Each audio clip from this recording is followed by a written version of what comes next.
وأما أنت يا أخي العزيز رئيس الوزراء، عرفته قبل أن يكون رئيسا للوزراء، كما تغير جزاك الله خيرا، وكم أسعدتني كلماته.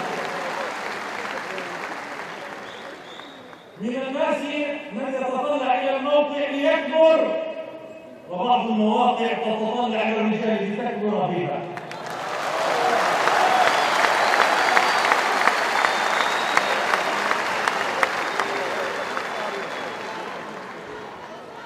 فأنا أحييك وأحيي إخوانك في قيادة حزب العدالة والتنمية العزيز. أهنئكم في هذا المؤتمر السابع الوطني. أسأل الله أن يحقق لكم المزيد من النجاحات لمصلحة المغرب وشعبها ولمصلحة الأمة العربية والإسلامية. أهنئكم باسمي وباسم فلسطين وباسم الحاضرين أيضا بهذا العرس العظيم الجميل، بهذا الحزب الكريم الذي يقدم نفسه خادما لشعب المغرب، خادما لاستقلال المغرب، خادما لنهوض المغرب وتنمية المغرب. أسأل الله أن يوفقكم وألا يكلكم إلى أنفسكم.